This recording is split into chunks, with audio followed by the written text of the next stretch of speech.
పరిశుద్ధ నామమునకు మహిమ చెల్లును గాక. మరొక వాగ్దానంతో ప్రభు మీతో మాట్లాడుతున్నారు ఈవేళ. హెబ్రీయులకు రాసిన పత్రిక 10వ అధ్యాయం 35వ వాక్యం. కాబట్టి మీ ధైర్యమును విడిచిపెట్టకుడి, దానికి ప్రతిఫలముగా గొప్ప బహుమానము కలుగును. ఎంత గొప్ప వాగ్దానం ఇది, నిజమే కదా. మన ధైర్యం ఎప్పుడు మనం విడవద్దండి. ఈ విషయాన్ని మీరు గుర్తుపెట్టుకోండి. నీ ధైర్యం ఎవరు? నీ జీవితంలో నీ ధైర్యం ఎవరు? చాలామంది అంటారు, వీరి వల్లేనండి నా లైఫ్ ఇలా ఉంది, వీళ్ళ వల్లేనండి నా లైఫ్ ఇలా ఉంది. ఏనాడు ఒకనాడు ముంచేసిపోతారు వాళ్ళు. ఎవరి వల్ల మన లైఫ్లో ఎలా ఉండమండి. మనుషులు ఎవరు నమ్మదగిన వారు కాదు. ఇది మాత్రం నేను 100% చెప్పగలను. వీరి వల్ల నా లైఫ్ బాగుంది, వీరి వల్ల నా లైఫ్ బాగుంది, ఈయన లేకపోతే నా లైఫే, నా భర్త అండి, నా భార్య అండి, నా పిల్లలండి అంటారు. లేదండి, ఎవరి వల్ల ఎవరి లైఫ్లు ఎప్పుడు కూడా బాగోవు. ఒక విషయం మీకు తెలుసా, నా భర్తను నీవు నమ్మినటువంటి నీ భర్త కూడా ఏనాటిగానే నిన్ను విడిచిపెట్టా. మొన్న నాకు తెలిసిన ఒక దైవ సేవకురాలు, ఆ దైవ సేవకురాల కోసం నేను విన్నప్పుడు, వివాహం చేసుకొని కొండల్లోనికి సేవకని వెళ్ళిపోయిన తర్వాత, ఆ కొండల్లో సేవకు వెళ్ళిపోయిన తర్వాత ఆ కొండల్లో మీటింగ్స్ వాళ్ళు నిర్ణయించుకున్నారు. చాలా జాగ్రత్తగా వినండి, చిన్న టెస్టిమనీ మీతో చెప్తాను. ఆ కొండల్లో మీటింగ్స్ ఎప్పుడైతే వారు నిర్ణయించారో, ఆ మీటింగ్స్ నిమిత్తం జనరేటర్ కానీ అక్కడ నుండి వేరే ప్రాంతానికి వెళ్ళి జనరేటర్ పాడైపోయిందని అక్కడ బాగు చేయించడానికి అని తీసుకెళ్ళి అక్కడ జనరేటర్ దింపేసి తిరిగి ట్రాక్టర్ మీద వస్తున్నప్పుడు ఇద్దరు యవనస్తులతో కలిసి ట్రాక్టర్ లోయలో పడిపోయారు. కానీ అక్కడ ఉన్న ఇద్దరు యవనస్తులు అయితే బ్రతికారు, కానీ ఆ యొక్క దైవ సేవకుడు మాత్రం స్పాట్లో మరణించాడు. కానీ అక్కడ సేవ ఆగలేదు. ఆమె నిలబడి, సేవకురాలే నిలబడి అక్కడ సేవ కంటిన్యూ చేస్తున్నారు. ఎందుకు నేను ఈ మాట చెప్తున్నానంటే, వివాహం చేసుకున్నటువంటి భర్త కూడా తనను విడిచిపెట్టి మహిమలోనికి వెళ్ళిపోయాడు ప్రభు పిలుపు అందుకొని, కానీ ఆమె మాత్రం అక్కడ నిలిచింది. ఇప్పుడు ఎవరి ధైర్యంతో ఆమె ఆ స్థలంలో నిలిచిందో తెలుసా? దేవుని ధైర్యంతో ఆమె ఆ స్థలంలో నిలిచి ఉంది. కాబట్టి నేను అడుగుతున్నాను, చేసుకున్న భర్త ఆమెతో ఉన్నారా?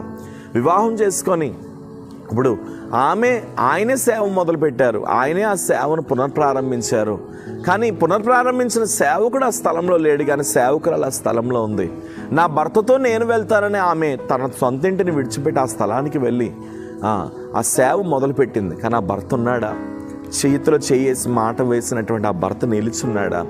నేను నీకు ధైర్యం అని చెప్పిన ఆ భర్త నిలిచి ఉన్నాడా? నేనే నీకు తోడు అని చెప్పినటువంటి ఆ భర్త నిలిచి ఉన్నాడా? ఎవ్వరూ నిలిచి ఉండరండి. ఒక విషయాన్ని మీరు గుర్తుపెట్టుకోండి, మనుషుల ప్రేమలు ఎప్పుడు కూడా శాశ్వతం కాదు. చేతిలో చెయ్యేసి నేను ఉంటానన్న వారు నీ జీవితంలో ఉండరు. చేతిలో చెయ్యవేసి నేను నీకు తోడుగా వస్తానన్న వారు నీ జీవితంలో ఎప్పుడు ఉండరు. నీ కన్న తల్లిదండ్రులు, నీ బంధువులైన ఏనాటికైనా ఈ భూమిని విడిచిపెట్టి కనబడుతున్న శ్మశానంలోనికి వెళ్ళిపోవలసిన వారే. కాబట్టి ఎవరిని బట్టి నేను ధైర్యంగా ఉన్నానో, ఎవరిని బట్టి నేను బలంతో ఉన్నానో నువ్వు ఎప్పుడు అనుకోకు. మన ధైర్యం ఏదైనా ఉన్నది అని అంటే నీ ప్రభువే నీకున్న ధైర్యం. ఏ కష్టం వచ్చినా ఆయన మీద నువ్వు ఆధారపడు, ఏ కన్నీరు వచ్చినా ఆయన మీద నువ్వు ఆధారపడు, ఏ దుఃఖము కలిగిన ఆయన మీద నువ్వు ఆధారపడు, ఏ వేదన వచ్చినా ఆయన మీద నువ్వు ఆధారపడు. ఎందుకంటే పిలిచిన దేవుడు నమ్మదగిన దేవుడు కాబట్టి ఆయన మీద నువ్వు ఆనుకొని కానీ నిలబడగలిగితే మాత్రం తప్పనిసరిగా నీ జీవితంలో ఆయన బలమైన కార్యాలు చేయబోతున్నట్లుగా నేను ఖచ్చితంగా చెప్పగలను. అయితే ఈ రోజున ప్రభు మనకి ఇస్తున్నటువంటి వాగ్దానం ఏంటంటే, ధైర్యంను విడిచిపెట్టొద్దు. నువ్వు ఎలాంటి పరిస్థితులు ఎదురైనా నీ జీవితంలో మాత్రం నువ్వు ధైర్యంను విడిచిపెట్టొద్దు. ఎలాంటి కష్ట సమయములు, ఎలాంటి కన్నీటి సమయములు వచ్చినా నీ జీవితంలో మాత్రం నువ్వు ధైర్యంను విడిచిపెట్టొద్దు. ఎందుకు అనంటే, దానికి ప్రతిఫలముగా గొప్ప బహుమానం నీ జీవితంలో దేవుడు అనుగ్రహించబోతున్నాడు.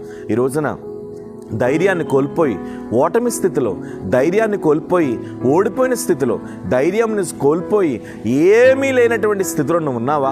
ఇదిగో నా దేవుడు ఒక రెట్టింపైన ధైర్యమును మరలా ఈ వేళ నీకు ఇవ్వబోతున్నాడు.